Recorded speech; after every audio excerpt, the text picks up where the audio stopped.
Good morning. A very warm welcome, everybody, to Smart Nation and You Let's Learn webinar on gaining business insights using Microsoft Excel. My name is Karen, and I'll be your host for today. Now, Singapore Smart Nation initiative is all about using technology to improve the way we live, work, and play. And in order to realize this vision, it is important for all Singaporeans to be equipped with digital skills so that they can take advantage of new, exciting job opportunities, especially during this period of time when many of us are concerned about our careers. Now, this is why the Smart Nation and Digital Government Office and NTUC Learning Hub are glad to bring to you the Smart Nation and You Let's Learn Festival. Now, NTUC Learning Hub is proud to be the official continuing education and training provider, powering the Let's Learn segment of this exciting event with something for everyone. Now, today's webinar is on gaining business insights using Microsoft Excel. Do note that this session will be recorded. So if you'd like to recap your learnings, you can always visit NTUC Learning Hub or Smart Nation Singapore YouTube channel, where a recording of the various sessions will be made available about 2 weeks after the festival. Now, we'd also like to encourage all of you to stay till the end because we do have a post-webinar survey, and 2 participants who complete the survey will win $10 fair price online vouchers. Now, today we have with us Aditya. He is a tech enthusiast with more than 8 years worth of experience across various technologies in data science, machine learning, deep learning, and computer vision. Now, over the past 5 years, he has conducted over 200 training workshops and has trained over 3,000 across Southeast Asia. So if you've got any questions for him, feel free to use the Q&A function at any time, and Aditya will do his best. So without further ado, everybody, I'll hand you over to Aditya. Aditya, please. Thank you, Karina, and good morning to all of you here. I'm just going to quickly share my screen first, and then we'll get started. All right, so once again, very warm welcome and good morning to all of you. It's a pleasure to have all of you here in a very important session that is trending in the industry today. And our focus for today is going to be how we can extract or gain business insights using a tool which everyone has heard of and everyone is trying to use or is using, but sometimes it's quite underrated, Microsoft Excel. A little bit about me before we get started. So I am the co-founder of one of Singapore's startups called Exaltius, and I lead the company's technology side, and I've also partaked in a lot of corporate trainings across Singapore and Southeast Asia. And business insights, data science, analytics is my passion. And I've been using it across a lot of industries, across a lot of years. And I hope I can get some of that experience to you as well today. Now, our agenda is going to comprise of a few exciting things. We're going to start a little bit understanding what analytics is all about. We'll understand why analytics is an important combination of 2 very, very overlooked factors, which is visualization and storytelling. Post that, we'll talk a little bit about Microsoft Excel, and the most exciting part of all is I'm going to show you a live demo of how Microsoft Excel can be used to gain some insights on data and some exciting functions in Excel as well. And later in the session, we'll talk about how analytics is kind of becoming ubiquitous in the industry today. It's penetrating all aspects. And then we get into the Q&A where I'll try to answer some of your questions live. So please keep your questions posted through the Q&A function of Zoom itself. Now, this is something which all of us have either heard or people talk about it all the time. How much data do we create every single day is the answer to why we are actually learning this, right? And the number is a staggering amount. I mean, we can't imagine how big this number is. 2.5 quintillion bytes of data from which we need to gain insights. I mean, that's something which nobody imagined would ever happen. But The more time you spend on this slide is equivalent to the time you're spending on the internet in real time. And you can see that spending about 15 seconds online, and we're talking about everybody here, generates a massive amount of data in real time. And data is coming from various different sources, not only the organization, but across social media, across various other different channels.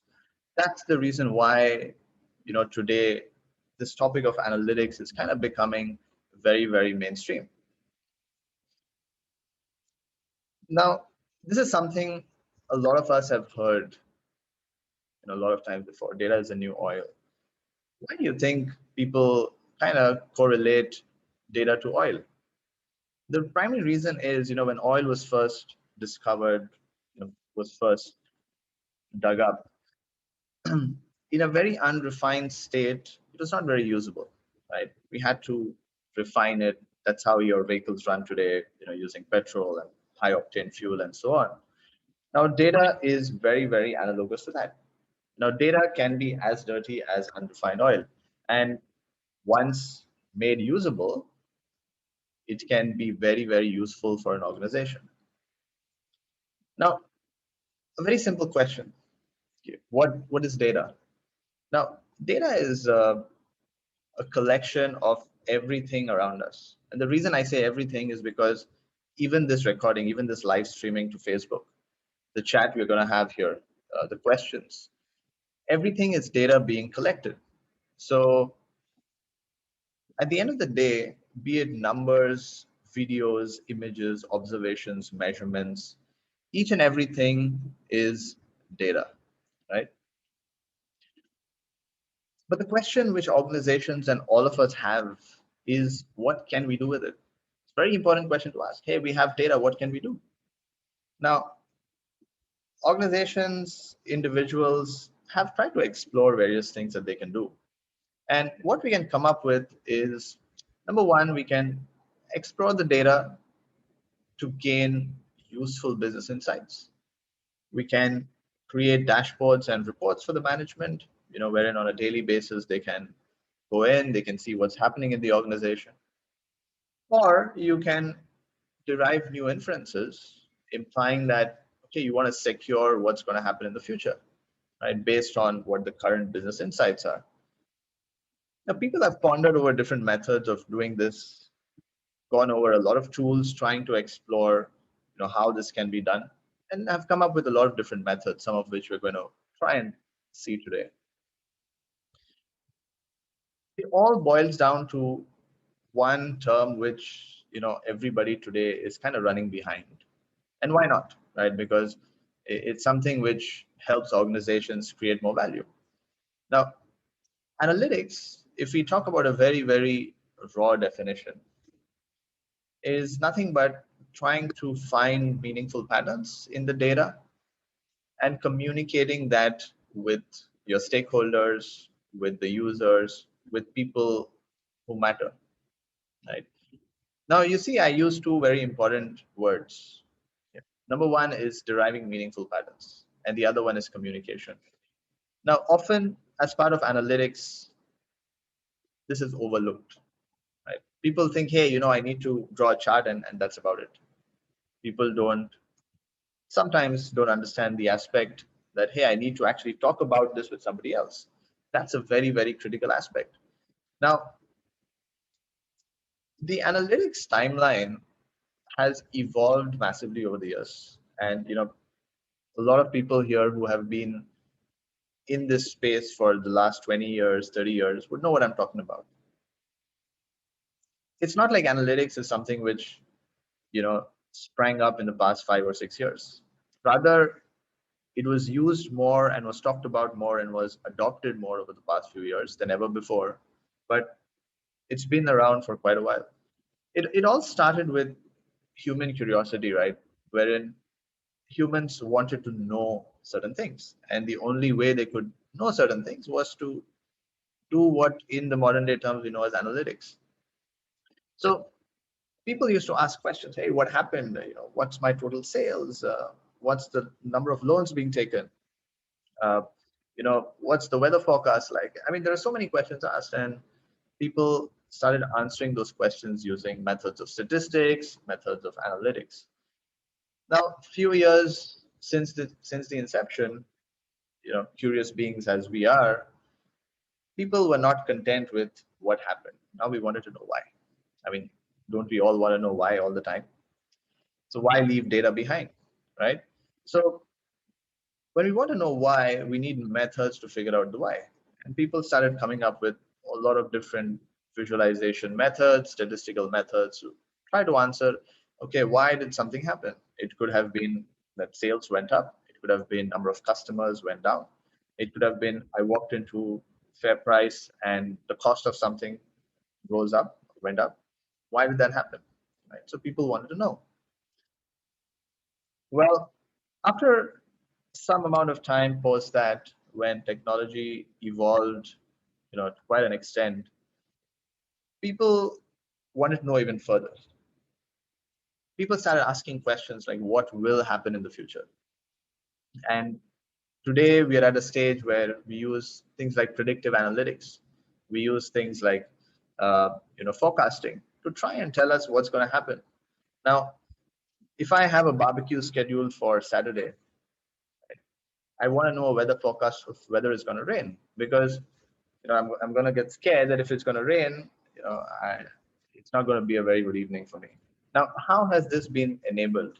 Right? This has been enabled, number one, with people asking what will happen, and methods in analytics and statistics being able to tell you those numbers. That's very important.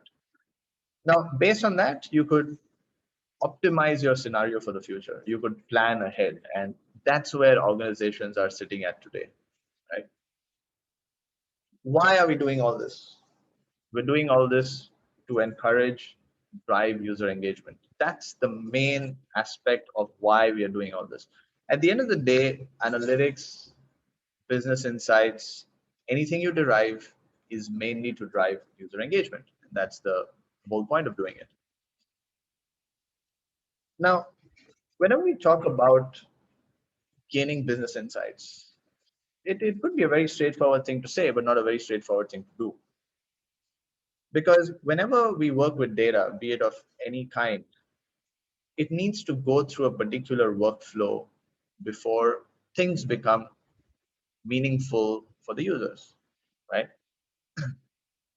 So a typical data workflow would follow these 5 very, very important steps, starting off with framing your objective, which is one of the most important things. Without an objective, you can't drive the end result.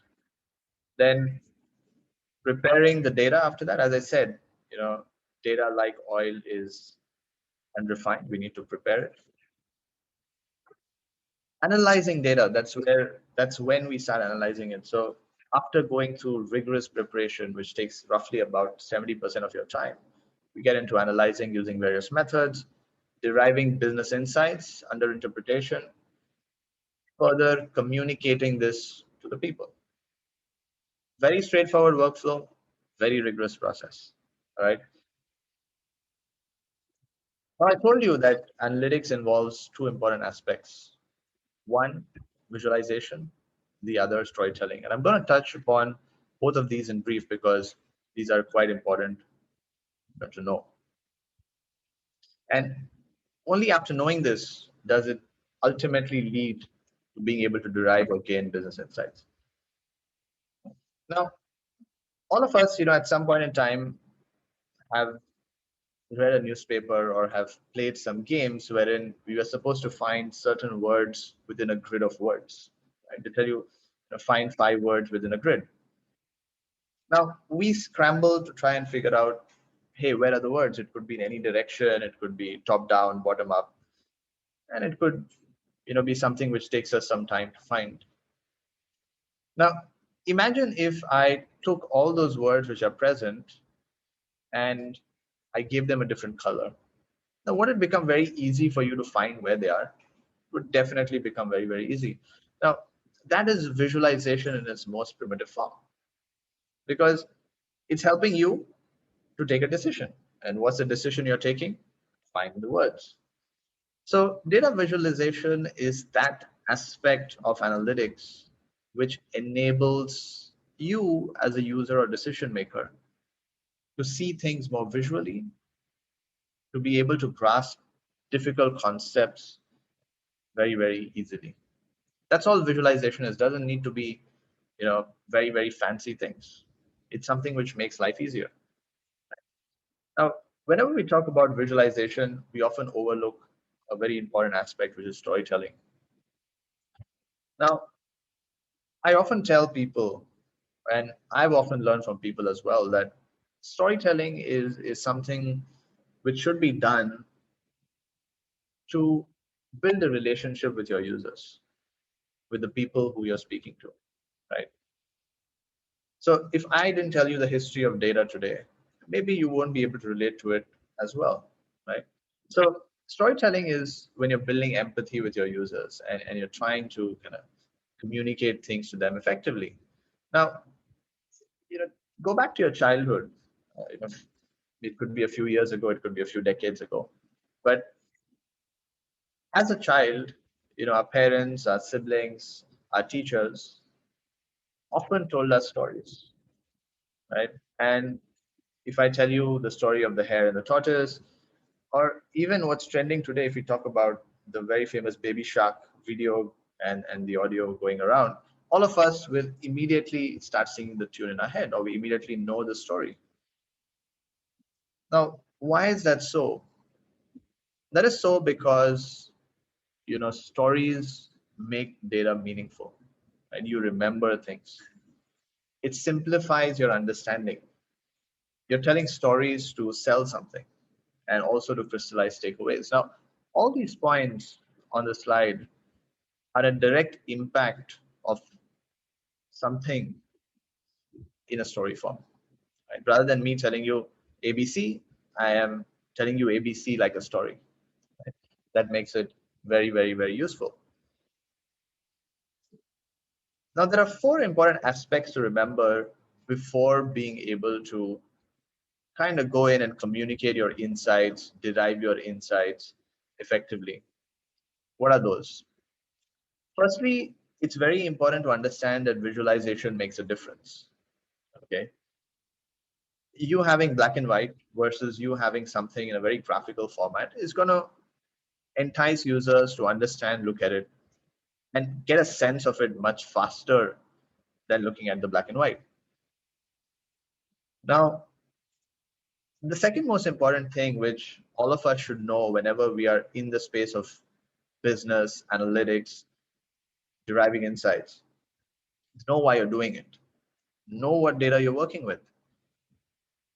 You should know, firstly, what your audience comprises of, or who your audience is. That's how you can carve the right business insights. If, for example, you are talking to a finance company and your audience is finance and you start talking about marketing, maybe it's not the right thing, right? So knowing your purpose of why you're doing something is very, very important. Secondly, know your data. That is another important thing. A lot of people think that, hey, once I build up my visualizations, I don't need to come back to the data or know it in and out. I can overlook that. That's absolutely not true. As an analyst, as a person working with data, you should have the sense of knowing what data is, what your data is all about. A very important thing, and you must have heard this, if you're an avid watcher of TED Talks, you see TED Talks a lot, or you see, talks by speakers often, you will notice that the way they communicate is by the medium of questions, right? Why is that important? The reason that's important is because whenever you're asking a question, people are expecting an answer to it, right? And if you say, why did my sales go up? If you talk about, why did my number of customers decrease? People are keen to hear an answer to that. So craft your message very, very carefully in a format which will engage the audience, engage the people.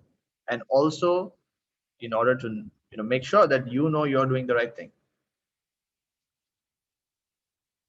Lastly, know the assets that you are using as part of the entire analytics framework. So be it your data storage elements, be it the tool you're doing visualization on, be it your data, be it the communication medium or the questions you're using. It's very important to know everything in and out, because tomorrow, if something is asked to you during a meeting, you should be able to showcase that, and that's the main aim. So if I summarize, the past 15 minutes of what I've spoken into one slide, and you'll be like, why did he go through all this if he had one slide?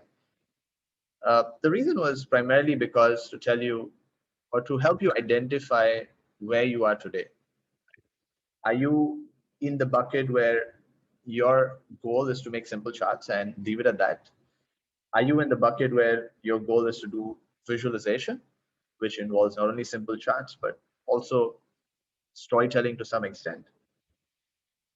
Are you a person who's more into infographics, wherein your storytelling capabilities are very good?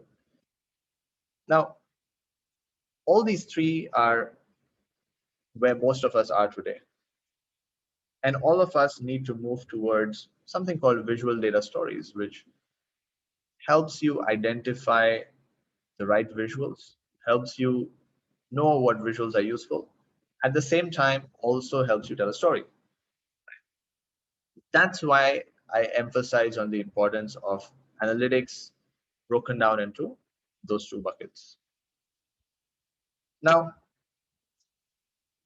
when this slide is something which I love, because whenever I talk about this, people often try to relate to it, because people have spoken in front of their managers in a meeting with the users and so on. It could be to any audience, and these are certain things which you could have or could not have encountered during your talk, right? How do we know that we are not doing a good job? How do we know the business insights we're communicating is not being reciprocated well by the people you're communicating to? Firstly, blank stares, right? Imagine 20 people looking at you like there's no tomorrow, right? How are you going to react? You'll be like, hey, what's going on, right? Secondly, people are asking too many questions about the validity of the data. They're asking too many questions about the data. They're like, hey, why is this like this? Why is this like this? Why can I see things not clean? Is there some implication? Too many questions are asked. There's only one of two possibilities. Either it's a very good thing or it's a very bad thing. Right? And you've got to choose which one based on what kind of questions are being asked. Thirdly, there could be difficulty retaining information for the audience. Right?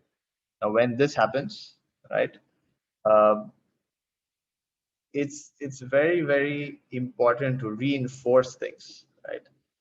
And that's a very big factor here, because you don't want people coming into the next meeting saying, hey, I don't remember what you did last time. Can you go over that again? That is a very big problem, right? The fourth thing is all about you. Uncertainty about next steps. Now, whenever you're in a business setting, when you're communicating insights, people are always looking forward towards a decision, a solution. If you say sales went down and you pause and you stop and say that's the end of my talk, people are going to be like, okay, do you have a solution or a reason or what we are supposed to do in the future? And that's what is very important, right? That's what is going to make sure that you're not uncertain about your next steps. And lastly, doubts about why the data matters. And I have personally seen this a lot. People do not know or understand the data to some extent. They will be like, oh, this data is not useful, because they don't know, right? And that if somebody else is in the room who knows a lot about it, that's going to be a problem. So at the end of the day, the whole point of telling you this is to make you aware that how can you gauge yourself? How can you gauge that you're doing a good job in communicating business insights? Now, I've been saying insights analytics for a long time. What are insights and what is the objective, right? Now, the very broad definition of insights is hidden in the definition of analytics, right?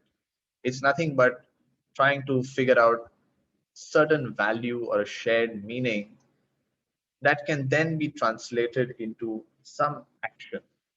The keyword here is action. You need to make sure that whatever you're uncovering has an end goal. There can be something which can be done based on that, right? It's also something which favors your business because it helps you improve your business.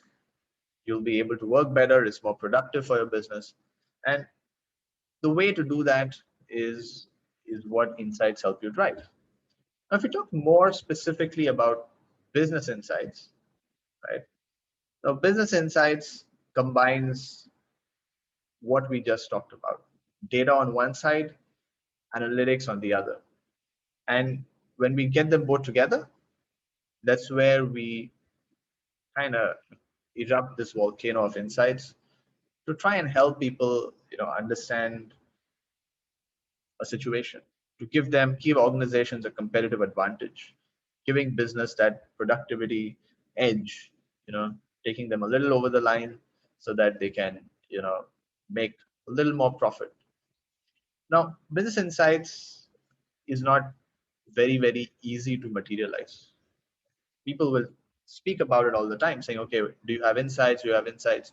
But at the end of the day, materializing them is a combined organizational effort. It's an effort which everybody has to take. And it's not something which you as an analyst only can say, okay, this is an insight, it's going to make you 200% profit. That's not how it works. There are a lot of other factors involved. But your job is to get to a point where there can be some action which can be taken. Right? Now, let's take a very good example of Netflix, right? And I want all the Netflix binge watchers to shout out on the chat here. But if we talk about Netflix as a software, as a tool, as a streaming service, right? Legacy users of Netflix will relate to this a lot, right? When I first started using Netflix, a long time back when it first came out, uh, we were all contributors of giving data to Netflix because what we watch, what we see, the time we watch for, everything is captured by Netflix, right? So what they found out when they did their analytics was that people are not watching its video to the full length, and all of us know what we're talking about. Now, this was what the data told them, but they wanted to get to the insight, which is, okay, what are they not watching? What's the 5 to 10%? And the insight was that people are not watching the title role and the end credits, right? Well, all of us, again, know what we're talking about. We are from that category. So what did they do? They took action. And as you all rightly said on the chat, they introduced certain things which could make all our lives easier. Right? They introduced the skip intro button. They introduced the next episode button. And we all use this very graciously today. This was not there when Netflix first came out, but this was an action they took based on the insights they've derived. So they said that now, okay, people use it.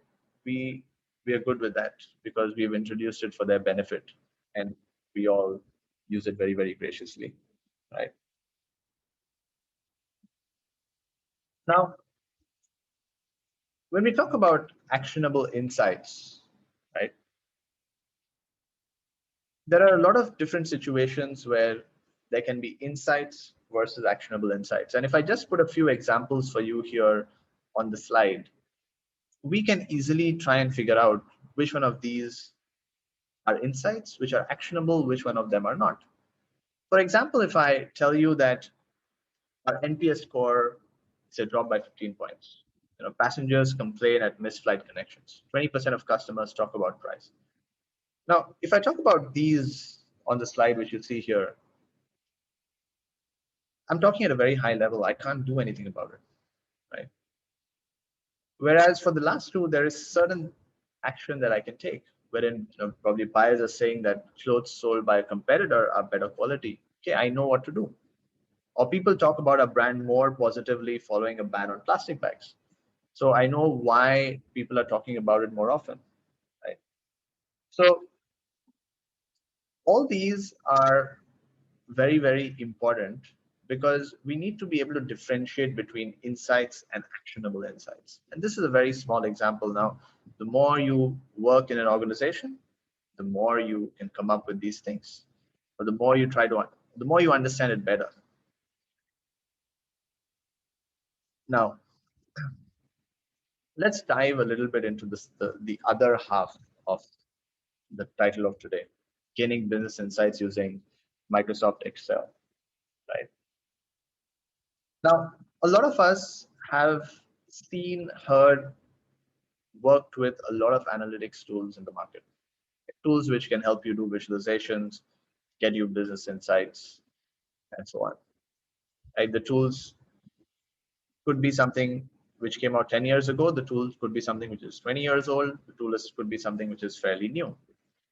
A lot of us have heard of, Tableau, Power BI, ClickView, and so on and so forth. There are hundreds of tools out there. But one tool which all of us look towards, even today, from a few decades ago till today, is Microsoft Excel. Right? And I may be, kind of shadowing Excel when I say this, but Excel has evolved tremendously over the past couple of decades. So if you remember Excel 97 versus if you remember, compare it to Excel 2010 to Microsoft 365 today, Excel has evolved as an analytics tool a lot, right? Now, why is Excel still considered, as one of those tools which organization look towards, which organization can train their employees on and still rely on? Firstly, because it's Microsoft. Okay, I don't need to give you more information about them. They have been a leader in the analytics and BI space for quite some time. And this Gartner chart from Feb 2021, it tells you exactly that. Right? Now, when we talk about Excel itself, what are those things you can do on Excel which actually stand out or which actually encourages people and organizations to use it more, right? It's a very, very powerful tool which can do following things, right? And this is the reason why Excel is still used by over 750 million users worldwide. Again, that's not a small number. That's a huge number, in fact, right? Now, firstly, this dates back to the time I first started using Excel as well. I used to use my Excel to do my grocery list, finding out the price, finding out how much I spent, how much I saved, and so on, right? And data entry and storage was one of the first things people thought Excel to be, or used Excel for, wherein you could just put down information. Now, earlier, people could put down a limited amount of information. So if you go back to the older versions of Excel, you could probably have only maybe 65,000 entries, somewhere roughly about there. Today, the capability has increased. You can have over 1 million plus entries you can put there, or at least you can view 1 million plus entries. So things have evolved in this front. Secondly, if we talk about what kind of analytics you can do, and analytics in Excel can be done in different forms and in all versions of Microsoft Excel, right? But the newer versions obviously have more capability because there are new things which are coming up. But one of the very interesting things which every version can do is building pivot tables and charts. And this is kind of the first thing people often do when we get some data. We're like, okay, let's try to summarize the data. Let's try to see what it tells us. Let's see whether we can derive some insights, right? Now, this is something we're also going to see in our demo later, right? Along with certain other things. Only you can build dashboards and reports. Now, this is something which, people like the management, your C-levels, your managers love to see because it gives them an overview of what can be done.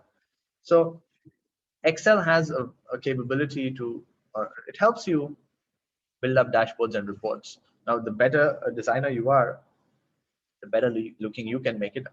I can't make it look like this because although I know how to do analytics, I might not be a very, very good designer, right? But people who have that skill can make it look really, really good. And trust me, sometimes I myself didn't believe that, hey, this was an Excel, right? Fourthly, automation.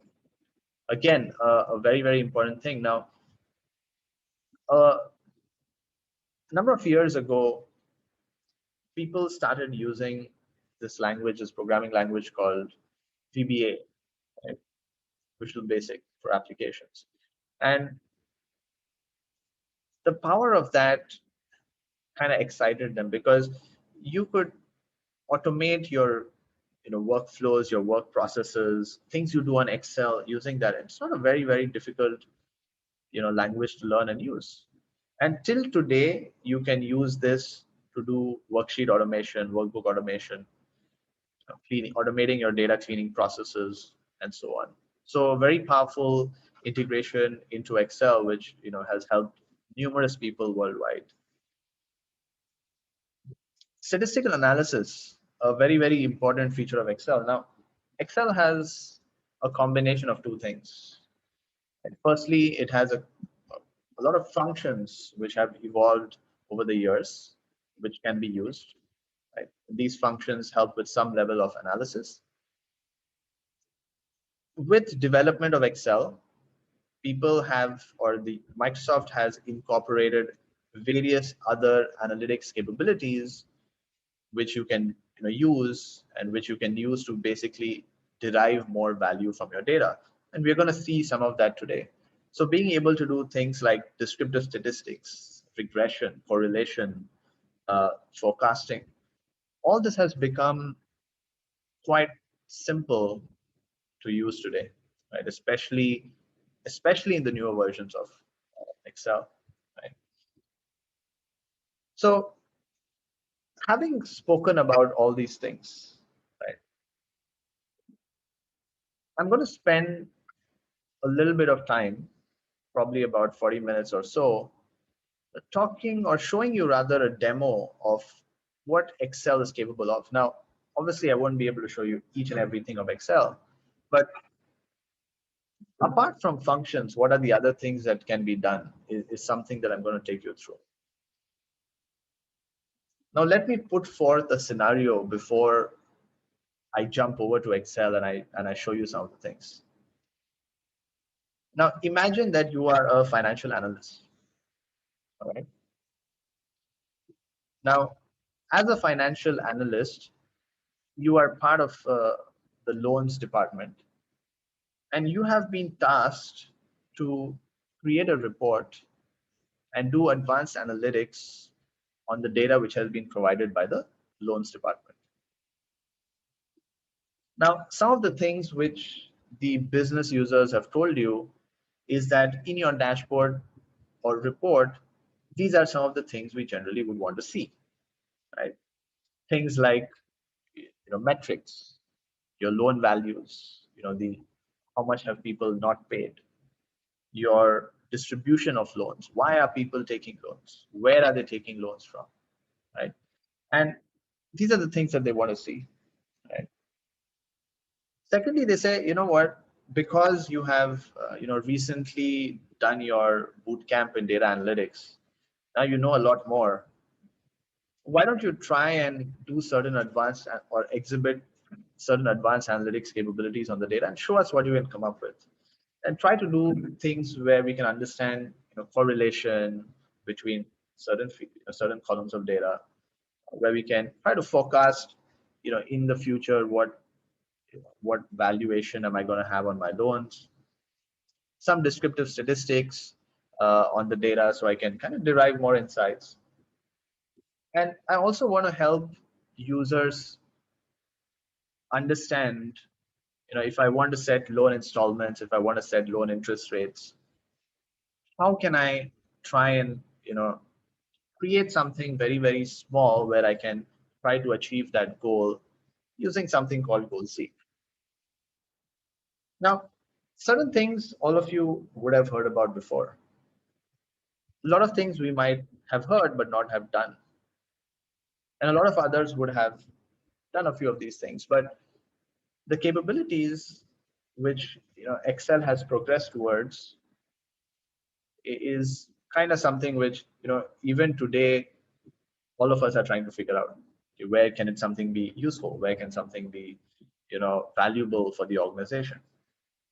So that's the scenario for you. So imagine that you are a financial analyst. You are working for a US financial firm, and this is what you have been tasked to do. Okay, and that's the main goal of today. So I'm going to switch over to my Excel.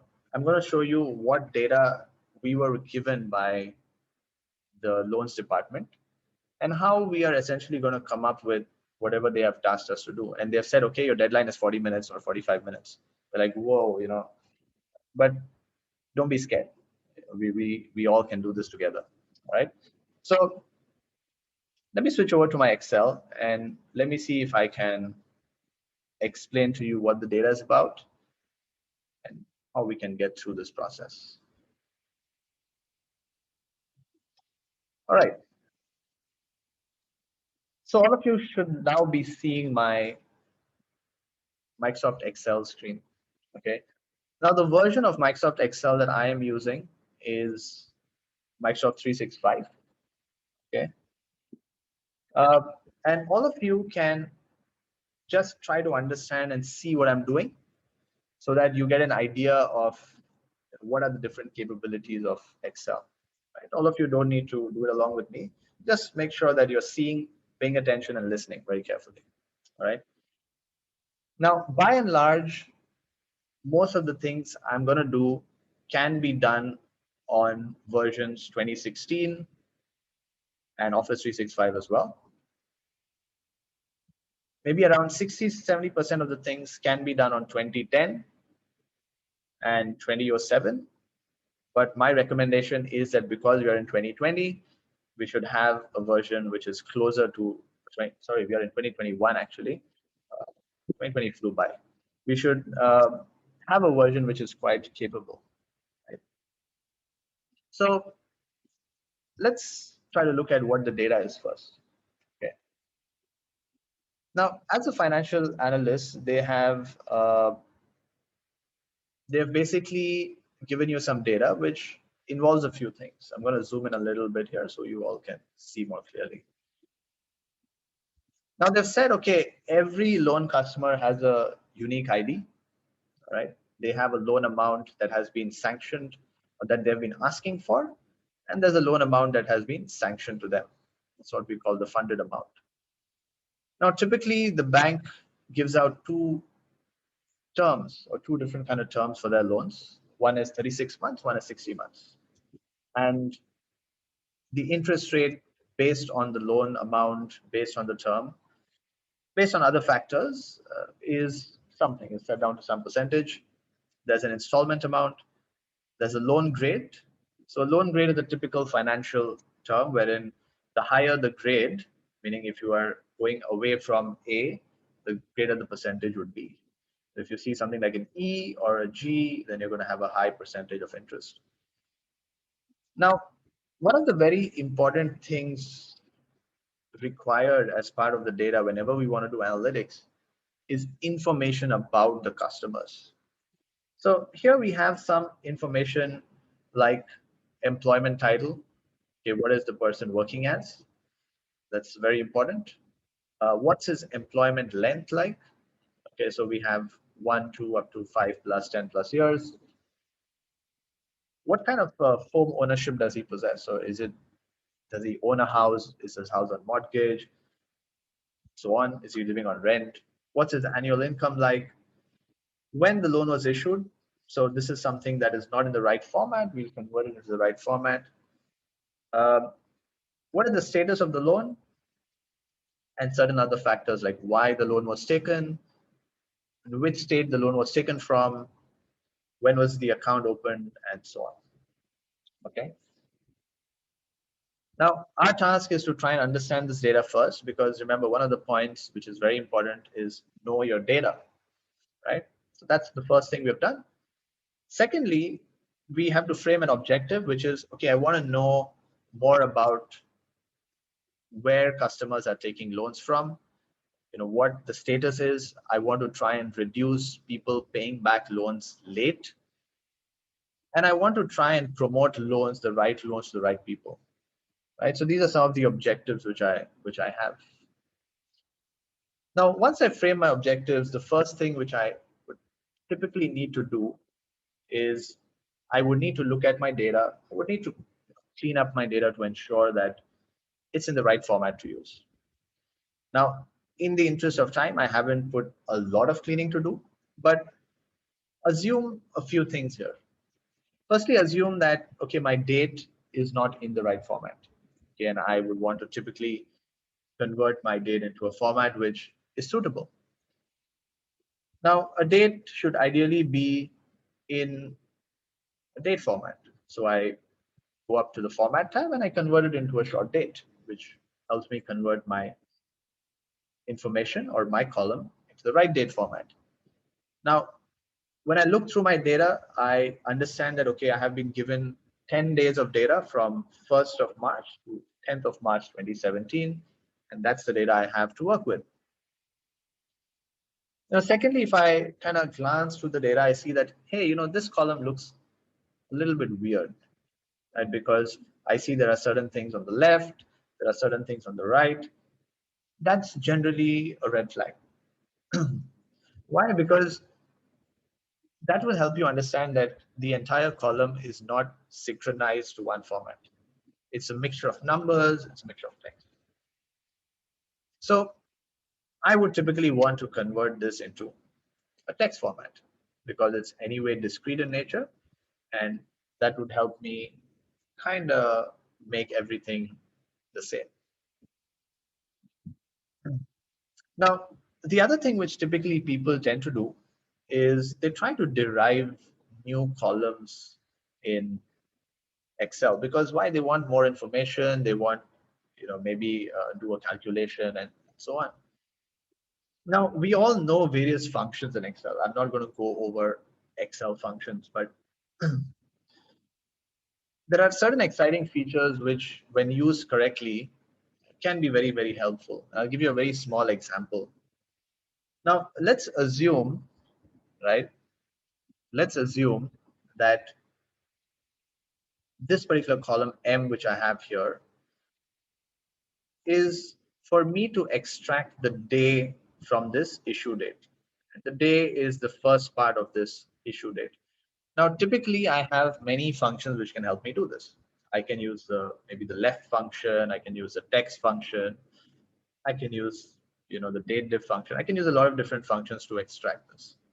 But one of the exciting features which Microsoft has come up with is something called flash fill, or think of it as deriving a column by examples, right?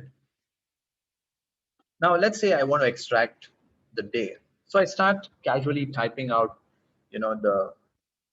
the day here. And let's say once I have a few examples, I can typically go up to something called flash fill, and I can allow Excel to do rest of the work. Now, what Excel tries to do is Excel basically tries to see, hey, where is this column being derived from? And it'll try to figure out, is it from here? Is it from here? Is it from here? And it will try to give you an answer. Now, when you see, when I've used flash fill, it has filled up everything very, very correctly, right? The reason being, I provided some examples. It intelligently understood from those examples and gave me the result. Now, this is very, very handy to use. and does not involve the use of any functions. It's something which is very, very exciting, okay, because it's an intelligent feature. Now, let's assume that all this data has been cleaned up. Okay, there could be some blanks. We could think of what we can do with the blanks, but for now, let's assume that all the data is cleaned up. I have certain sheets here which I've pre-created because these are the things that have been asked to create, that the team has asked us to create. They said, okay, I want to create certain metrics, which is the total loan value and total outstanding principal amount. They want us to figure out the trends. They want us to do distribution and so on. Now, in order to do this, I'm going to use the concept of pivot tables and pivot charts, right? And in order to use pivot tables and pivot charts, one of the best practice which as an Excel user you should have is to convert all your data into a table, right? Now, converting it into a table helps you do a few things. Firstly, you can give a name to your data, right? I can say, okay, my data is called loans. Now, all the data you see here is going to be addressed or referenced by this name, loans. Whenever I add new rows or new columns in the future, all of them will be housed under this loans table. So I don't need to worry about extending my range of data or doing anything of that sort. So very convenient.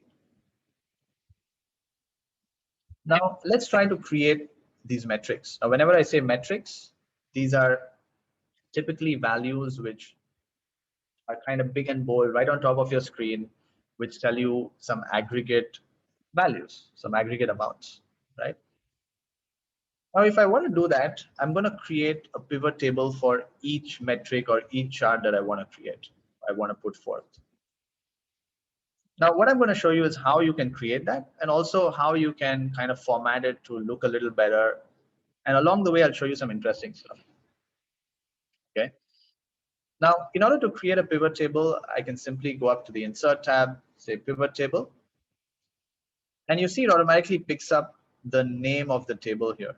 It says, okay, I want to create a pivot table from this loans table. It's good. So I don't need to give a range of cells and confuse myself and everybody else. And I can say, okay, I have an existing worksheet where I want to create this pivot table. So I can choose this metric sheet and say, okay, probably I want to create the pivot table somewhere here, right? Then I say, okay. And what that will do is it will create a pivot table for me, right? Now, to the pivot table, if I want to see something, I need to add certain fields. And that's what I do here on the right-hand side through something called the pivot table fields. So if you see here, the top half shows you all the columns in my loans table. And the bottom part shows you certain things where you can drag these fields into. All right. Now, because I want the total loan value, all right, I'm going to take the loan amount or the total loan amount.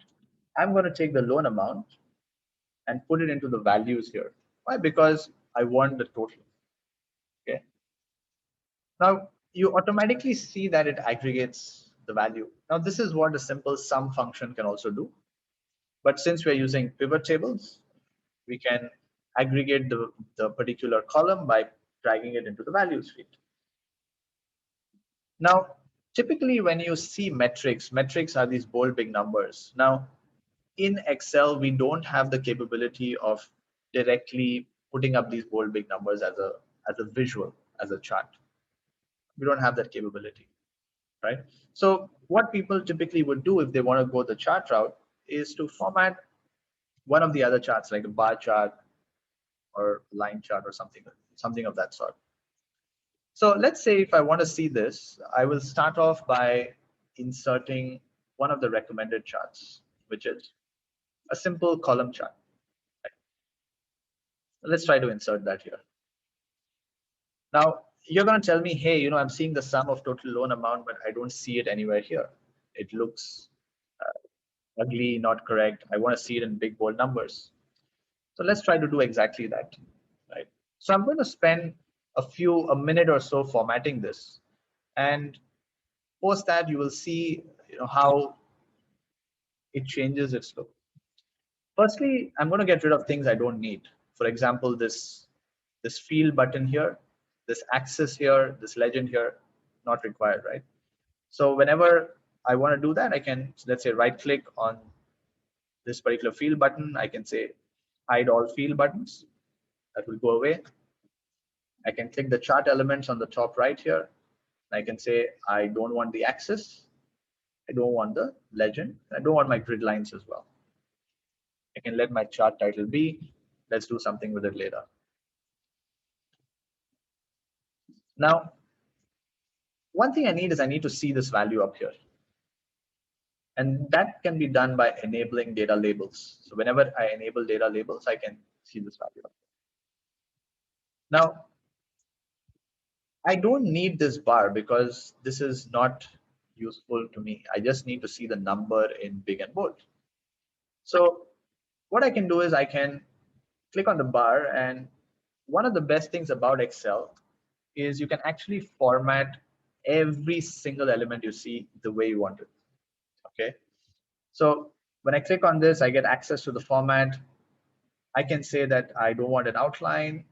I don't want to fill it. Now, when I do that, I see that I can't see the bar anymore, which is a good thing for me. And hence I can kind of take this number. I can maybe format it to be a little bigger like this. Now I can extend it to be like this. Then I can maybe put it up here, and then I can do something like this. Now, I haven't done anything very extraordinary, okay? I've just simply tried to format a few things. And I got this. Now I can format this to however I want. If I want to put a simple outline, I can say, okay, I want an outline. I can fill this up with some particular color. Okay, it looks okay for a start. I mean, I don't need to make it very fancy, but looks okay for a start. Right? And that took very less time. Okay, that was not very time consuming either. Now, I can see the value in big and bold without my chart element being there, the column. That's how you can create metrics very, very fast. Now, let's assume one of the requirements which people generally have, and I don't see a lot of people do this, but it's very, very useful, is the title of the chart is static a lot of the times. How can I make the chart title dynamic in nature? Meaning, if I select something like select a state, then my chart title should also show me what state I've selected. If I select something else, depending on my requirement, I need my chart title to be dynamic in nature. So let's see how we can do that. Now let's assume that the format which we want our chart titles to be in is the name of my chart and then the state, because at a later point in time, I'm going to apply a filter by state. So whenever I select a state, I should be able to see this is the total loan amount for which state. Right? Now to do that, the first thing I'm going to do is I'm going to add the state here as a filter. Okay? And my state is in this column called ADDR state. I'm just going to add it as a filter here. Now you see, whenever I don't filter it, it shows all. Whenever I can select something, it will change its value, but I don't see on the chart that it's showing me it belongs to this state. Now, let's see how we can do that. Okay, let's see how we can enable it to be dynamic in nature. Now, know that your chart titles can follow a particular cell on Excel. So what I'm going to do is I'm going to modify this particular cell to be, let's say, total loan value. Okay. And I'm going to put something like a simple, let's say, dash. And I want to include this particular state, which is coming from cell B7. Right? And when I press enter, you see now this is, think of this like a simple formula wherein I'm concatenating multiple things. And now it's basically taking the title and this particular hyphen as well as the name of the state. Now, whenever I change this, you will see that this particular title changes as well. Now, all I need to do is I need to make sure this title follows this title. So I can simply click on my chart title here. And in the formula bar, I can say this chart title is equal to this particular cell. And you will then see that this particular chart title is now following this particular cell. So whenever I change my state, my chart title also changes dynamically. Now, you can add multiple such things to the title. For example, if you want a date, if you want a loan grade, if you want something else, all you need to do is create a simple formula and key this in. That will make it very, very useful. Now, things like these are what creates a difference in your final report. That is because these dynamic elements help you do that. Now, similarly, the outstanding principal amount can also be created in a similar fashion, right? So if I very quickly want to create the outstanding principal amount in a similar fashion, I can, insert a pivot table. I can say I want it in an existing worksheet. Let's say I want it somewhere here. Right? Now I can put a pivot table anywhere I want. Okay. And I'm going to take my outstanding principal amount, and then I can do the same thing. All right. I can put in a bar chart, and I can format it the same way. I'm not going to go ahead and do the exact same thing, but you get the general idea now. All right. That's how you're going to basically do that. Now, let's say this is the first thing that we want to do. Take out the metrics, find a way to make sure our metrics are up there. And what I'm going to do is I'm going to take this, I'm going to copy this and start putting it onto my report as well at the same time. And my report is here. So I've created a blank sheet where I'm going to copy paste all the visuals I create so that at the end of the day, it looks like a report. So let's say I put this up here somewhere. Later, we'll go on and see how we can arrange it. For now, let's just keep it up there. Now, the next thing which we need to create is something called loan amount trend. Okay, I'm going to start moving a little faster. Let's say loan amount trend. Now, any trends which are shown are typically shown as a line chart. Okay, now the reason is because whenever I see a line chart, it is very easy for me to know how things are moving. All right. Now, trend is usually seen against dates. And in my data, I have something called the issue date, which I can also search from here. And this issue date goes into my rows. Now, whenever I put something in my rows, it will, all the unique values in that particular column will come up here. And whatever corresponding numerical value I put inside the values will be aggregated to that particular rows. So let's say I put the loan amount here. Then you will see that on this day, this was the loan amount which was taken. This day, this was the loan amount. On this day, this was the loan amount. Now, very simply, I can insert a line chart for this. And a line chart, again, I might not want to see things like the field buttons. I might not need the legend here. Okay. And I can have things like maybe the trend line, right? So it can show me, is it going upwards? Is it trending downwards? How is my trend of loans being taken over the past few days? And it's very easy to now see with the help of a line, your dips, your spikes, and so on. That is why a line chart is recommended. Now, again, similarly, you can make dynamic chart titles as well. I already showed you how to make one. You just follow a very similar way of doing it for the others as well. So I can just, point it to any cell and it will follow that cell. Right? That's how you can create a dynamic chart. Now, one of the things which I always tell people is whenever you're creating visuals for business insights, make sure it's following a particular consistent theme. Don't have one chart looking like this and another chart looking like this. Your boss is going to get very angry, trust me. Make sure you have charts looking the right way, right? So for this line chart, again, I can add certain things like access titles and so on. These are simple things which are the best practice of any visualization.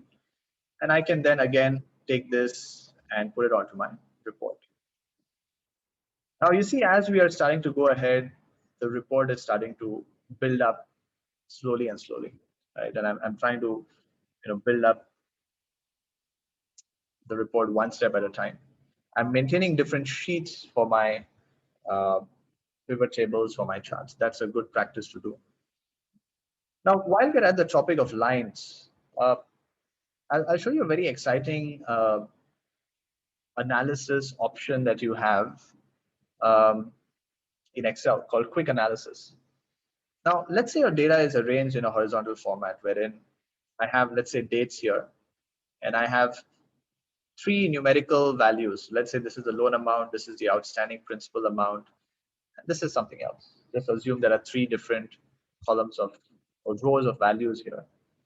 And I wanted to analyze this without creating a chart. I just wanted to analyze it right then and there very quickly, right? Now, whenever you highlight something, you will see there's a small button here. The shortcut for this is Control Q. This is called Quick Analysis. And whenever I click on that, I get a series of things I can do. I can format it, I can draw some charts, I can create a table and so on. One of the most interesting things which you see here is called spark lines. Spark lines are, I call them like cute lines instead of spark lines. They help you do something like this, where on the cell itself, you can analyze very quickly the movement of something, right? So you see here, this shows you the movement of this shows you the movement of this, and so on. And it's very useful for comparison on the cells itself very, very quickly. So these are things which, typically, if you want to do some quick analysis, as the name suggests, you can plot these out. You can take this to your report as well if you want, but generally this is more from a quick analysis point of view. Now let's do some of the other charts very, very quickly, and then we can go ahead to seeing the report and some other features. Right? Again, this is a feature which is called quick analysis in the interest of some people. So whenever you basically select something, you get a quick analysis option at the bottom. And you can select spark lines and draw the different kind of spark lines you want. You can see it either in a bar form or a line form. That enables you to do something very quickly. So it's called spark lines, as the name suggests here. Right? Now, quickly moving to some of the other analysis that I want to do. Now, I want to analyze the distribution of loans by term. Now, why is this important? Because I have been told that in the organization, people are paying late, right? And while I'm talking, I'm going to create my pivot table. So if people are paying late, it becomes a problem because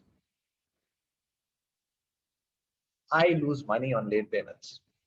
So I want to find out, okay, what is the distribution of those payments which are coming in late? And I'm going to do that using something called the loan status, because the loan status tells me whether there's something late, whether there's something on time, whether there's something running, or so on. Right? Now, I will take my loan status to my rows and to my values because I want to count of how many loans are under each category. And I said I wanted to see this by term. So I'm going to put the term in my columns. Now, putting the term in my columns allows me to see the distribution over the different term periods. So now I can analyze and derive an insight that, hey, you know, for people who are paying around 60 to 30 days late and are under the term of 36-month loans or 3-year loans, we have about 68 of them here, right? For people, on the other hand, who are taking the 60-month loans, we have a little lesser number at 36. So we typically can see that people who are taking loans for a shorter amount of time are paying late than people who are taking loans for a longer amount of time, right? I mean, there could be various reasons. It could be the installment is less. It could be something else, right? The amount is less, and so on. Now, to see something like this, I would typically use a clustered column chart. And the recommended chart by default shows you a clustered column. The clustered column is nothing but side-by-side columns, wherein one column shows you the term for 36, the other column shows you the term for 60, color-coded by 36 and 60, blue and orange color here you see on the right. Now, typically to this, or typically in a bar chart, it is very difficult for me to see the actual value by just looking at the bar. I have to make an approximation. But I can either hover or hover over the chart or the bar to see the value, or I can add some data labels here so that I can see the value up here very clearly as well. Right. Now, maybe I want to see the 60-month labels in a different color. Then I can change the color. It can follow the same color as the bar. For example, something like this.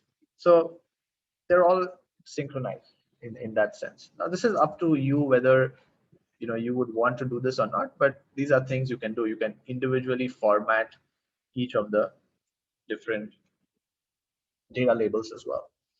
So this gives me a clear picture. Now you can see it corresponds with my pivot table, right?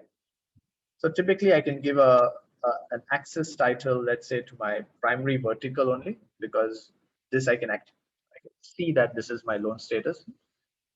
I can say this is loan of the count of loan status, right? Now having these is a good practice because it helps you and helps the user understand better. I can have a chart title. I can have a chart title follow my cell. That's a good practice. Why? Because if you change your cell, the title will also change, right? So I don't need to go into the chart to change the title. Now, once I've done that, I can comfortably take it back to my report and maybe put it up there as well, right? Now, one of the difficult things to do basically in Excel is distribution charts like tree maps and geographical maps. Now, the reason is because for some or the other reason, Excel does not allow you to draw a map from a pivot table. I don't know why. All right. But there is a workaround to that, and I'm going to show you how you can link a map back to your pivot table. All right. So let's say maybe the last chart that we want to put up is a loan amount by state. Okay. Now, again, when I talk about a loan amount by state, the idea or the reason why I would want to do it is because I would want to see where I can upsell different kind of loans. And it's very important to see a distribution geographically to be able to say, because remember, one of my objectives was I want to market better. I can say, okay, here I want to sell loans because people are taking it less. Here, maybe I can, put down my marketing for a while because I have an organic growth in this particular state. So to do that, what I would typically do is take my state into my rows. So I get all my states up here and take my loan amount. Just going to take it from here into my value. So I know how much of loans are being taken from each state. Okay. So if I try to do a geographic map from here, right, which is here. Now, again, this is not there in the earlier versions, but on the 365, you have an option to do maps.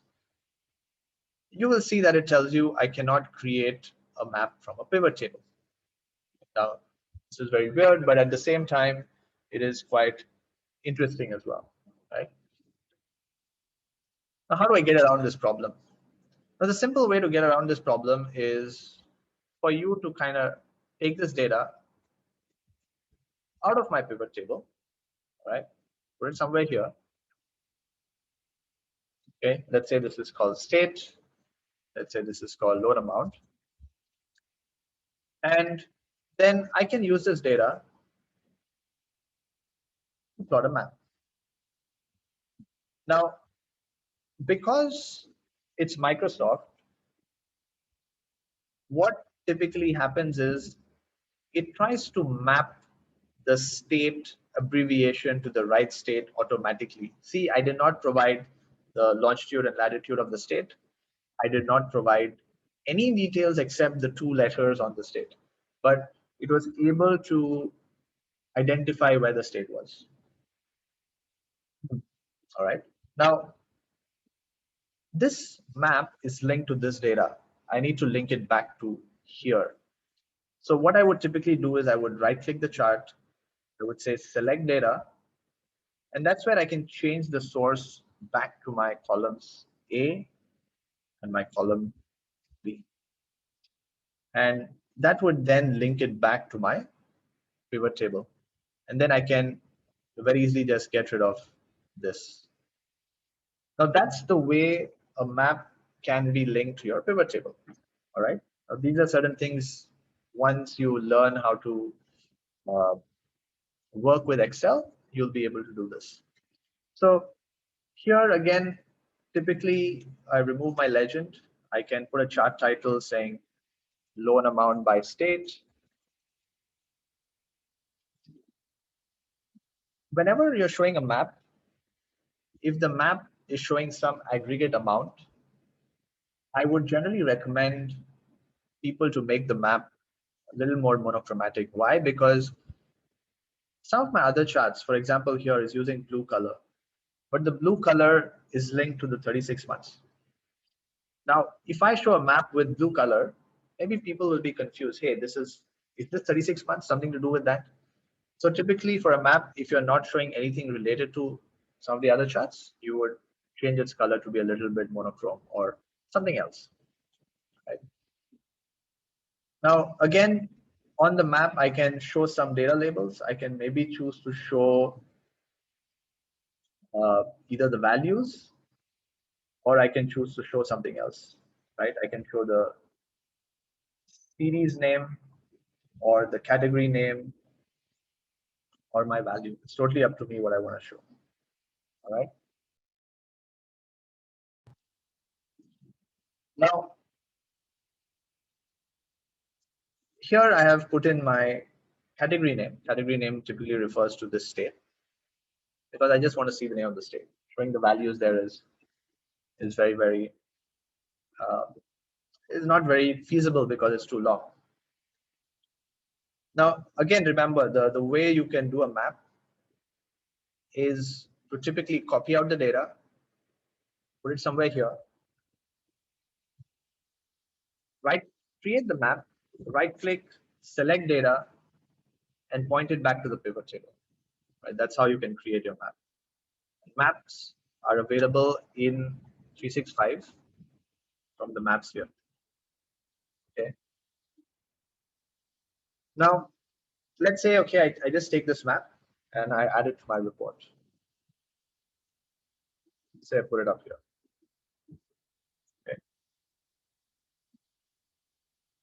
And typically I love maps, so I generally want to see it nice and big. So I can put it up something like this. Now let's assume, okay, that this is what I wanted to create. Okay, so in the interest of time, let's assume this is what I wanted to create. All right, I have some metric, I have some charts. Now I would want to maybe dynamically play with the charts. I want some interactivity to happen here. I don't want that my charts are just static. I'm not able to move around the state for the loan grade or something else. I would want some interaction. Now, one of the ways of creating interactive buttons or features on a dashboard or report is to use something called slicers. Right? I can just click any of these charts, and I can insert a slicer from the insert tab on the top here. All right. And when I click on slicer, it says, hey, what do you want to insert a slicer for? And I would say, hey, I want to insert a slicer for maybe the state. I can get the state from somewhere here, maybe the loan grade as well, right? And I can possibly get the loan grade. Let me find where it is. Here, from this particular column called grade. Let's say I want to insert these two here. What this creates is it creates a slicer, or you can think of it as a filter, allowing you to basically filter between the various options available. Right? Now, again, I'm just going to format this to be of a color of interest. Okay. And I'm going to just draw a margin or something like a border to my dashboard here. So I can just show that it's demarcated, and I can choose a background to be some color. Right? That's totally up to how you want to design your end dashboard. Now, this is something uh, which we can do very, very quickly. Right? You see, we didn't spend a lot of time, but it's important to know how to do it. Right? Now, if I choose any particular state from here, okay, you will see firstly that it's only changing this, the others are not changing. The reason is because I clicked on that and created it. I did not connect it or give it a mission that, hey, I wanted to change some of the other charts as well. So how can I do that is by accessing this feature called report connections, right? And that will basically allow me to select, hey, okay, I want to connect this to which of the other charts. Let's say I want to connect it to maybe the loan status by term, by loan amount trend. And maybe I want to connect the grade to all of the others. So maybe the loan status, the loan amount trend, and the loan amount by state. Once I've done that, when I click on something, now you'll see that the other charts also dynamically will change. Now, this for me is where I can start gathering some insights from. So if let's say you are responsible for the state of Arizona and you want to figure out what happened over the past 10 days, what are the late payments like, then you can easily derive insights from this saying, over the past 10 days, there were certain spikes during the midweek, and then over the next few days, it kind of did spike. It was consistent at a certain value. If I select another state, maybe that exhibits a different trend, where you can see during the midweek it actually went down and then it went up. So why is the behavior of these two states so different? Right? These are things I can derive some business insights from. These are things I can derive more value from. Now, obviously, I haven't added all the charts required, but as a business, as an organization, you would add everything that you want to see, to answer all the questions that you have. And then you can make it interactive and dynamic in nature, right? Now you can also see that as I'm moving my state, my titles are also dynamically changing. Now, this helps because I need to know what the value is for, right? I need to know that, okay, this is for the state of Arizona, or this is for the state of California. This is very important for me to see. This is one of the ways in which you can start deriving business insights using Excel, right? A very simple way to, not a very simple way, but a convenient way to put up visuals to make things better for the users to see. Now, this is something which all of you can do on mostly any of the versions you have, right? Except maybe for some of the map views which are available in 365. And by the way, the 365 is available as a trial for everybody if they want to explore. So feel free to do that, all right? Now, I promise I'll show you certain other things as well, some advanced analytics just beyond the dashboard. Now, let's say, okay, that from my table, okay, I have picked up 5 columns, okay, which is the loan amount, the interest rate, the installment, the annual income, and the opening of the account. How many months before was the account opened up? Now, one of the most important things which is done as part of analytics or advanced analytics is, can I find a correlation between these columns? Can I find whether these columns are correlated to each other, whether one column is affecting the other column or not? And one of the ways to do this is to use the data analysis tool pack which Excel provides to find out something called correlation. Now, this can be enabled by going into the options. I have enabled it prior to speaking today. And for me, it's on the Analyze tab, or it's on the Analyze group here under the Data tab, something called Data Analysis. Now, when I click on that, the data analysis gives me a number of things I can do. Now, all of these might not be relevant to every situation, but many of the times, these are very, very useful. Things like correlation, things like regression, histograms, descriptive statistics, and so on. Now, let's say I want the correlation. I want to understand how these are related. Right? So I select correlation and I can press OK. It's going to ask me what my input range of the data is. And I'm just going to select this entire data here. I'm going to say I have my headers in the first row. And I want to say that my output, I want to key on this table itself. On this sheet itself, I want to see the correlation output.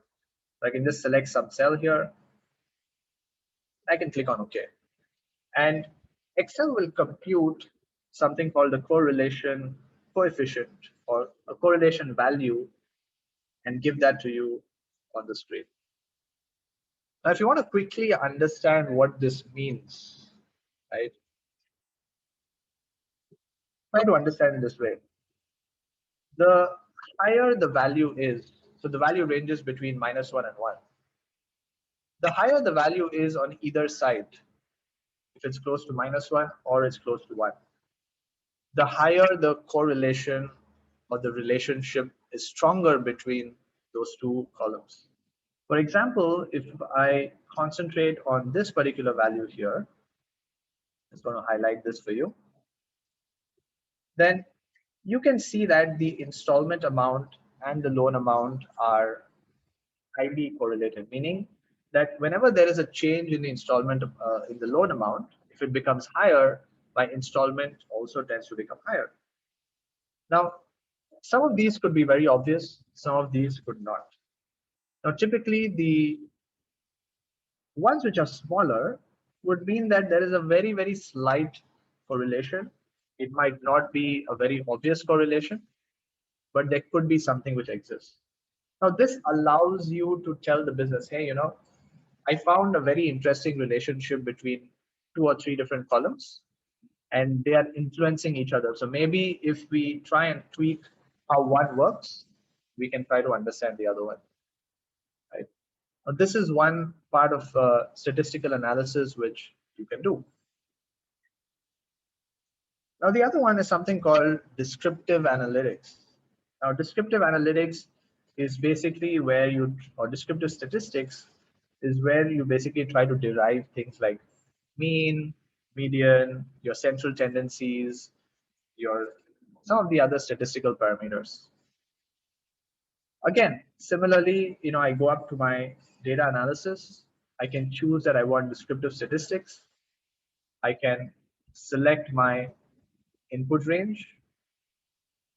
I can say that, okay, I want to see the descriptive statistics on this sheet itself, maybe somewhere here. I can say I want the summary statistics, and I click OK. And give it a little bit of time, maybe a few seconds, and that will try to compute for all the columns you selected the summary of the descriptive statistics. And you'll be able to see here, once it comes up, what that summary looks like.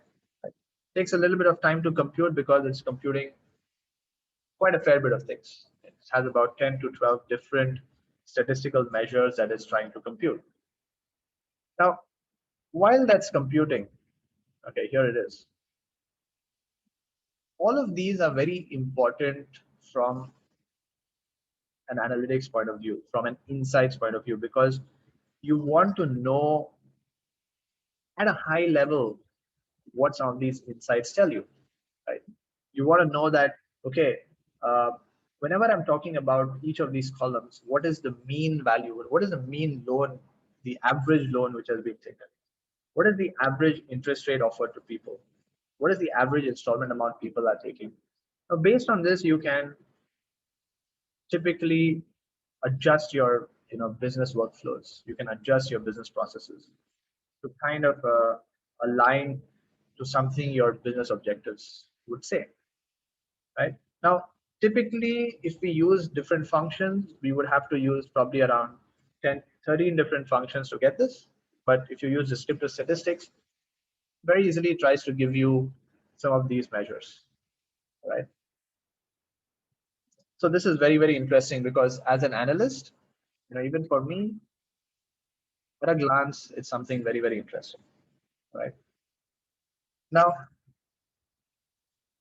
last two things which I'm going to show you, very, very interesting.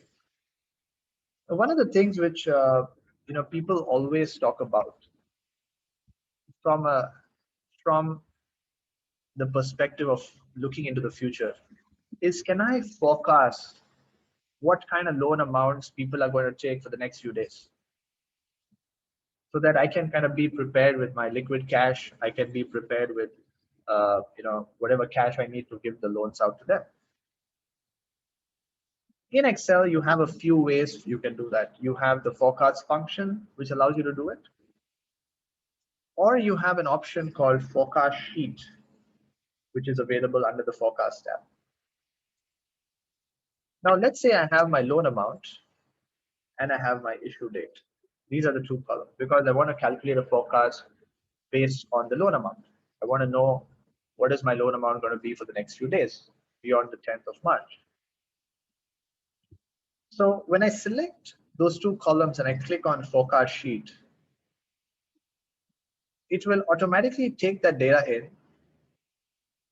and try to create a forecast for the next 3 days, because it said that, okay, I want a forecast up to the 13th. Let me get rid of this confidence interval so it's easier for you to see. Now, you can obviously change the date. And you can basically say I want up to the 14th or up to the 15th. You can say I want for the next 2 or 3 days. And this can create a very, very quick forecast for you, which you can create, and it will create it on a different sheet for you. Now, this is something which is very, very useful from the business perspective, because as a business user, as a person in the analyst in the financial department, as a manager, I would want to kind of prepare myself for the future. So this is a very, very interesting thing that you can also look at all within Excel itself. See, I'm not going out of Excel. I'm trying to derive all my insights within the tool using the different features and functions available within the tool itself. Now, you can also see a recap of whatever is being done, whenever the recording is being put up later on YouTube, so that the step by step you can analyze what I'm doing. But try to understand why these are important from a perspective of the business, right? That is very, very important. So typically, the forecast options are available to you within the data tab. So everything I'm doing is available to you within the data tab, right? The data tab is what gives you access to this. Some of these would have to be enabled at your end using the options. Later, you can explore how to do that. But typically, everything I'm doing will be in the data tab, all right? Now, the last thing which I want to show you is something which all organizations, all users want to try and understand. Now, imagine a situation, okay, that you want to give out a house loan to somebody, okay? Or you can think of it from the perspective of the user, that the user wants a house loan for a particular loan amount. Now, let's say the loan amount which needs to be, or which the user wants, or which the person wants who's come to take the loan is $20,000, okay? And he's asked for a term period of 60 months, which is roughly about 5 years, right? Now, the user says, okay, you know what, my monthly overhead is very, very high. So I can pay a typical installment of only around $400 a month. So now the bank wants to calculate, okay, if the installment rate has to be $4,000 a month, or sorry, $400 a month, what is the interest rate or the best interest rate I can offer to this person such that his installment can be $400 a month? Now, I have calculated the installment using a simple function. Okay, this is a function for amount using simple interest. Now, what am I doing? I'm trying to seek a goal, right? I'm trying to seek a goal of what is the interest rate I can give if I want the installment to be $400. Now, whenever you are trying to seek a goal using this kind of a question, what if, one of the analysis which is provided within Excel is called the what if analysis. All right. The what if analysis has an option called goal seek, which basically helps you come to the number you're looking for. Okay. So what do I want? I am basically looking for this particular cell here, the installment, to be $400. And I'm putting a minus because that's what the person has to pay. So it's a negative for him. And what do I want to change so that I can arrive at this 400? I want to change the interest rate because I want to tweak the interest rate to know what interest rate can I charge to the user so that he can pay $400 a month. And when I click OK, what Excel does is it tries to feed in the different values, calculates for you, okay, that if the person who's taking the loan wants to pay $400, then what interest rate can I offer to him? And you can see that the analysis has basically arrived at 7.42% as the interest rate, which I can offer to the person and tell him, hey, okay, your interest rate is going to be 7.42%, and you can basically pay an interest rate of 400. or you can pay an installment of 400, right? Now, again, very quickly reiterating this.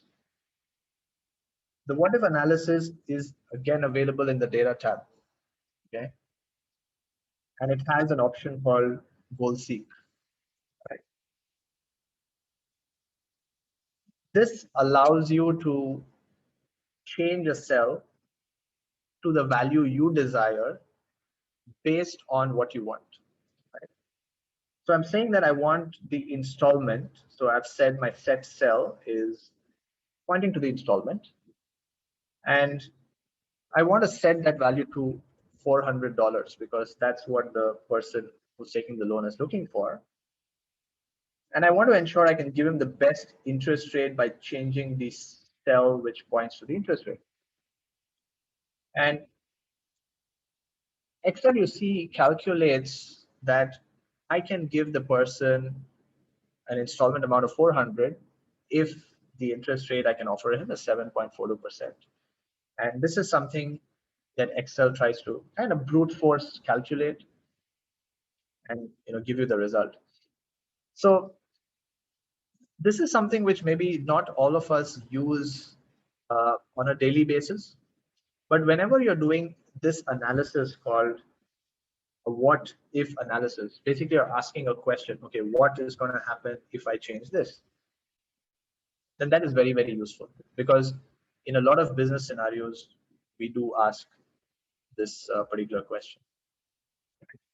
So to very quickly recap,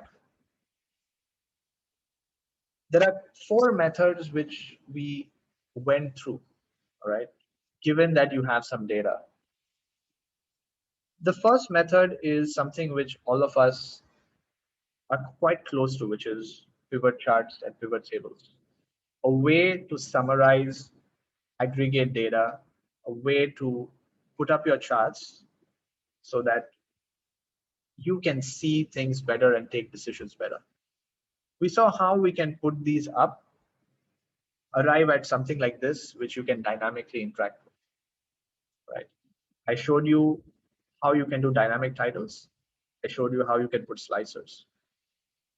This is one kind of analysis you do in order to derive business insights. The second kind is what fits into this bracket of advanced analytics, wherein you are now tasked to do something beyond just visualization and charts, right? That's where you want to do things like statistics. You want to do some statistical analysis like descriptive statistics. You want to understand more about the data so you can derive better insights. You want to do something like a correlation. Now, all these functions which I've done here are available in the data tab under either the analyze or the forecast group. On the chat, some of my colleagues have given out where these options are available, how you can add them. So do follow them, do keep them for reference as well. Secondly, I showed you how you can do a simple forecast very quickly, again, using the data tab and the forecast option here. That will easily help you do a forecast. Forecast is basically telling you how the future looks like, helps you take decisions for the next few days. And a what if analysis, an integral part of analytics, helps you ask a question, create a situation, and derive an answer based on that situation. Right. For that, you have to do some setup based on what you want to derive. Beyond that, you can leave it up to Excel to come up with some answers for you. Right. So this is, these are some of the things I can show you when it comes to how you can derive these insights using different analytical tools within Excel itself, because people nowadays want to go beyond the use of just maybe simple functions or beyond just pivot charts, beyond just pivot tables. They want to use advanced methods to get more. And these are some of them which I showed you here. So again, the version I'm using is 365.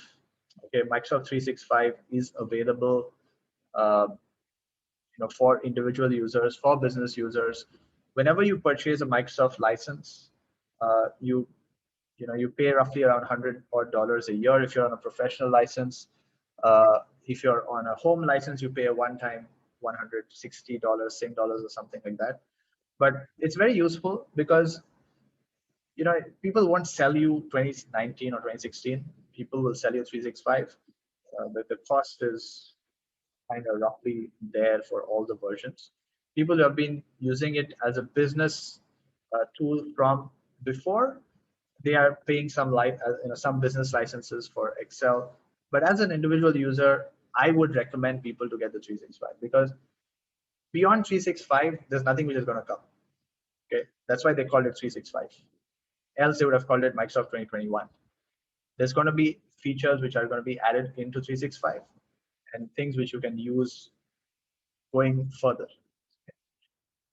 Now, I'm going to go back to my slides, and in the next 4 minutes, I'm going to conclude and take up some of your questions. So let me head back there, and let me try to go to the last part, which is where is this used more often, and how is it being picked up in the industry today? What is the take-up rate like, and whether people are using it, what is the advantage they're getting? Now, the question is why Excel? Why learn Excel? Why wasn't this about a very advanced tool like Tableau or something else? Now, because Excel is basically something which allows you to do things quickly and is accessible to everybody. Right? The accessibility factor is very, very important here. So you can build up dashboards which look like this, doing some tweaking. You can come up with things like this. What's going to happen if you don't learn? Well, if you don't learn, you're going to end up doing this, wherein you won't know what the best practices are.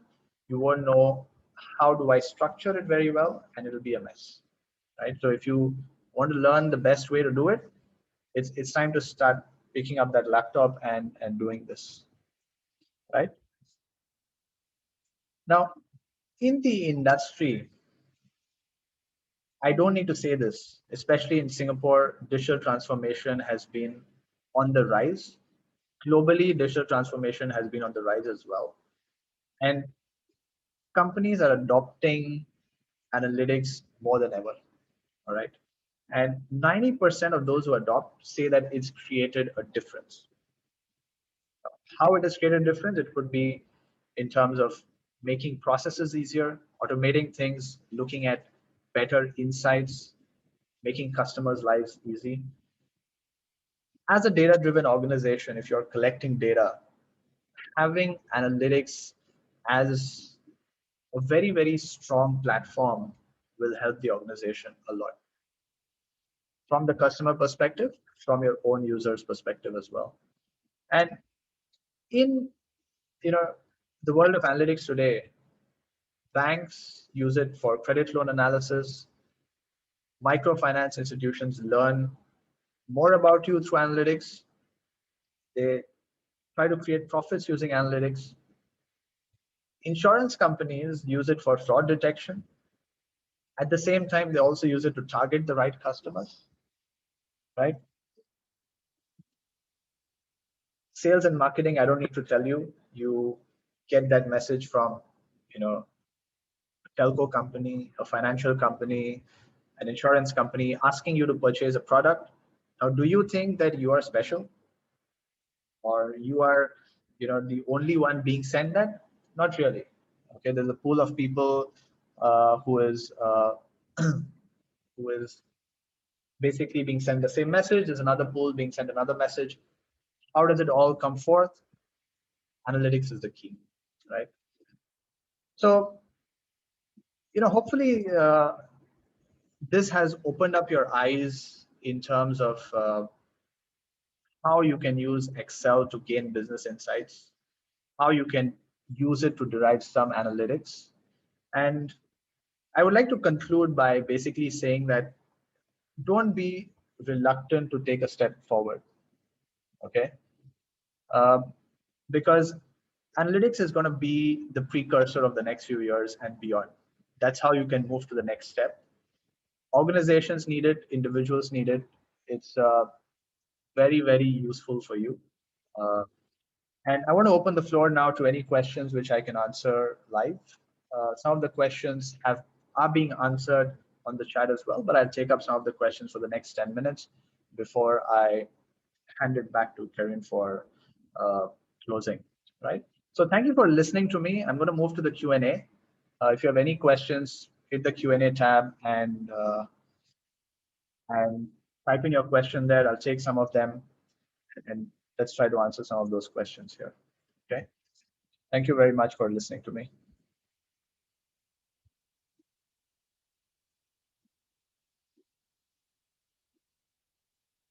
All right, so let me try to take a few questions here on the chat.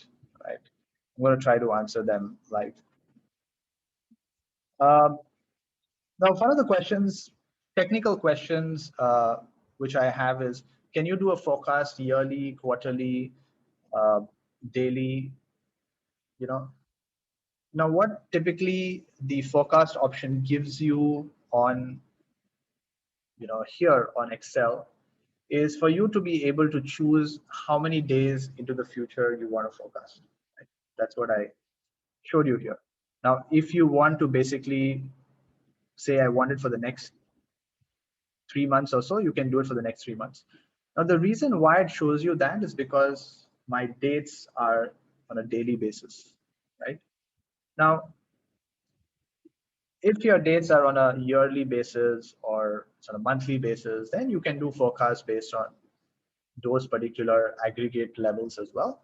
But for a daily level, it'll give you the most granular option here, which is available. All right.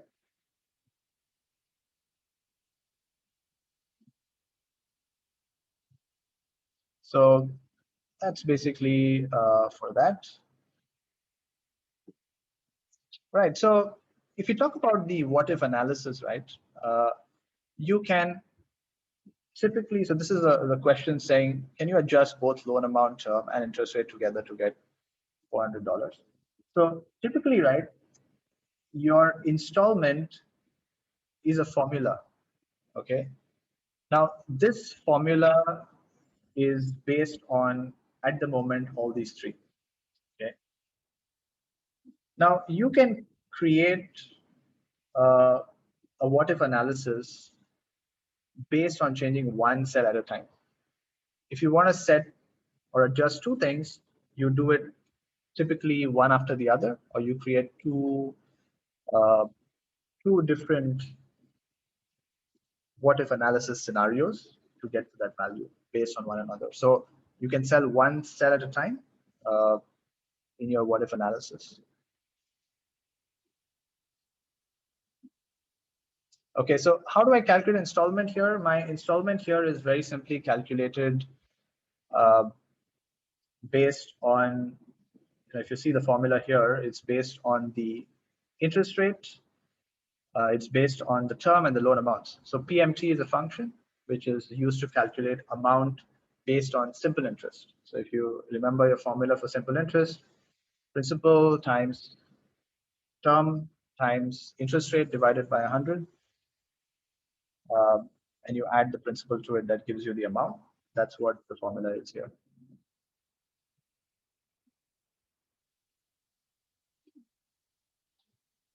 Okay, let me see a couple of other questions. I have about 6 minutes more.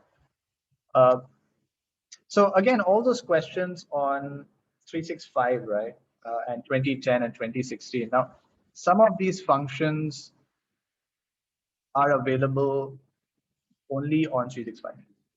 You will not have them on 2010. For example, if you want to create slicers on tables, not available on 2010. If you want to create some forecast sheets like this, not available on 2010. So you got to get a later version, and my recommendation is to do that.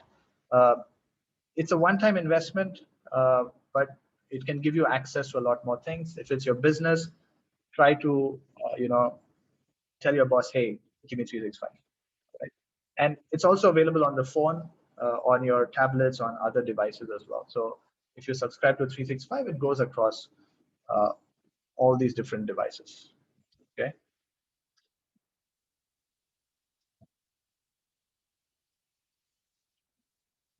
Okay, the copy of the slides, I think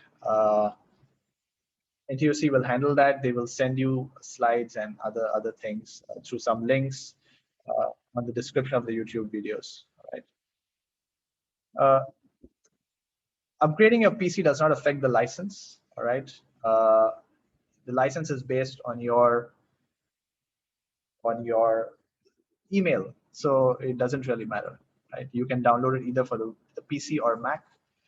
You just subscribe to 365. That's it.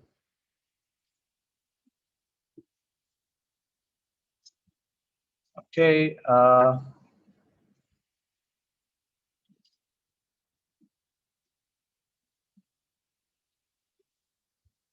Okay, so a very interesting question is any data points, any number of data points, is there a limit on any data points when while you're using Excel?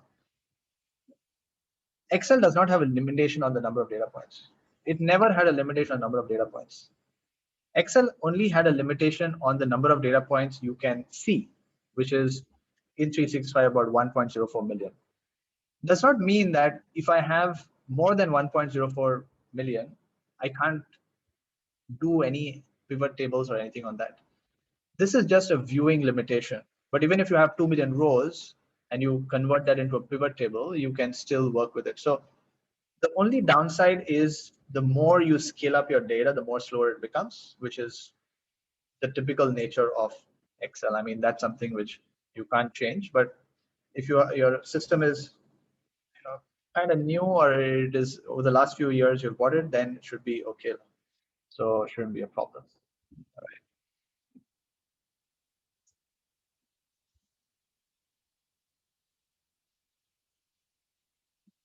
Okay.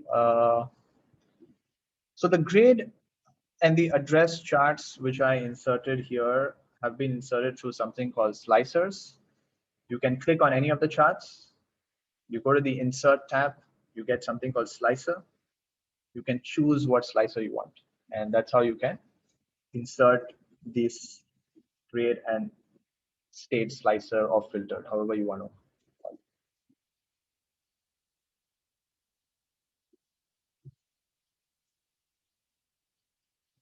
What is the advantage? Okay, very good question. What is the advantage of learning analysis via Excel rather than learning Python? So now both of these, right, Excel and Python are tools. One is more a visual first tool or a UI first tool. One is a code first tool. For people who are not in the world of programming, not very savvy, Excel fits the bill very well for them. Python, on the other hand, is an amalgamation of a lot of things. It's not only analytics, but Python can also be used for other things like machine learning and all these other things, which can be coupled with your analytics, which probably there are some limitations on Excel. So each of them have their own positions of use. And it's not only analytics which defines that position, it's what the entire tool can do, which defines its position. So you will choose one over the other based on, firstly, your organization. Secondly, what do you want to do? If it's only analytics, you can stick to Excel. If it's beyond that, maybe you got to learn programming and you can use Python.